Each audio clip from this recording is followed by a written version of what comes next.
미국 증시의 생생한 소식을 전해드리는 특파원 라이브 시간입니다. 뉴욕 증시가 간밤에 상승 마감했습니다. 2분기 실적 발표를 앞두고 주요 기업들의 상승세가 이어지고 있는 건데요. 뉴욕 특파원 연결해서 자세한 내용 알아보겠습니다. 김용가 특파원, 뉴욕 마감과 주요 기업들의 소식들 함께 전해주시죠. 네, 뉴욕 증시는 2분기 실적 시즌을 맞아 일제히 상승 마감했습니다.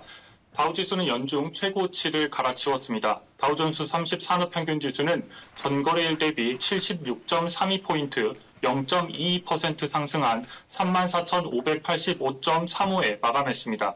S&P 500 지수는 17.37포인트, 0.39% 오른 4,522.79에 나스닥 지수는 131.24포인트, 0.93% 상승한 14,244.95에 거래를 마쳤습니다. 애플이 1.73%, 테슬라가 3.2% 상승하는 등 대형 기술주들의 랠리가 이어졌습니다. 일부 기업들의 주가는 크게 하락했는데요. 먼저 포드 자동차의 가격 인하 소식에 주가가 급락했습니다. CNBC에 따르면 포드 자동차는 전기 픽업 트럭인 F150 라이트닝의 가격을 최대 1만 달러 내린다고 밝혔습니다. 우리 돈으로 치면 1,300만 원에 가까운 인하를 결정한 건데요. 포드는 지난 2021년부터 전기 트럭 배터리에 사용되는 원료비 상승 등을 이유로 가격을 올려왔습니다. 실제로 2021년 당시 라이트닝의 최저가 버전인 트럭은 약 4만 달러였는데 올해 3월에는 6만 달러를 기록한 바 있습니다. 이번 인하로 가격은 약 5만 달러로 낮아졌습니다. 또 가장 비싼 버전의 차량도 9만 8천 달러에서 9만 2천 달러로 인하됐습니다. 포드는 원료비 절감과 회사의 공장 생산량 증가로 가격 인하를 결정했다고 설명했습니다.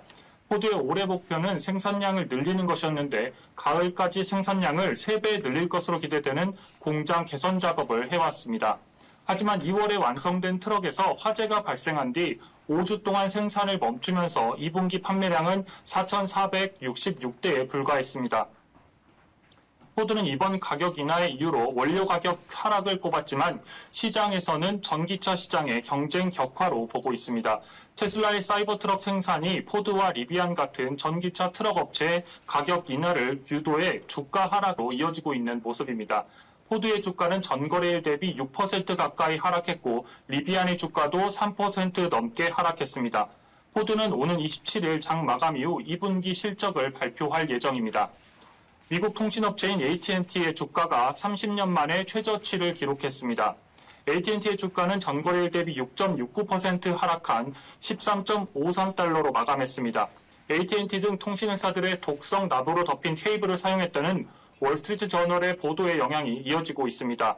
앞서 AT&T와 버라이존, 프론티어 커뮤니케이션 등이 독성 케이블을 사용했다는 보도가 나온 바 있고 이에 JP모건은 지난 금요일 AT&T에 대한 투자 의견을 비중 확대해서 중립으로 낮춘 바 있습니다.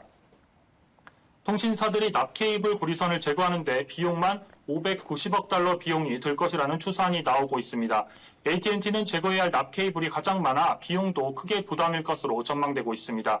버라이존의 주가도 전거래일 대비 7.5% 하락했습니다. 한편 미국의 경기 침체가 없을 것이라는 전망도 나왔습니다. 제니 옐런 미 재무부 장관의 발언이었는데요. 관련 내용도 전해주시죠.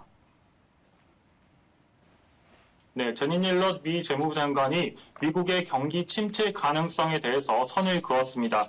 G20 재무장관 회의 참석차 인도를 방문 중인 옐런 장관은 현지 시간으로 17일 블룸버그 TV와의 인터뷰를 진행했는데요. 옐런 장관은 인터뷰에서 중국 당국이 중국의 부진한 경제 성장을 우려하고 있다고 말했습니다. 이어 아시아 국가들은 중국의 성장에 의존하고 있다며 중국의 성장 둔화는 미국에도 부정적인 영향을 미칠 수 있다고 설명했습니다. 다만 인플레이션이 잡혀가면서 노동시장도 강한 모습을 근거로 미국의 경기 침체를 예상하지 않는다는 입장을 밝혔는데요. 미중 갈등과 관련해서는 다음과 같은 입장을 드러냈습니다. 옐런 장관은 미국이 중국에 부과한 관세에 대해서 검토가 마무리되고 있다면서도 이를 처리한 것에 대해서는 아직 이르다고 설명했습니다. 중국의 불공정한 무역 반응에 대한 우려가 여전히 남아있다는 겁니다.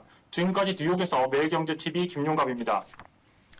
네, 미국 현지 연결해서 미국 증시 소식들 알아봤고요. 오늘의 인사이트 이어집니다.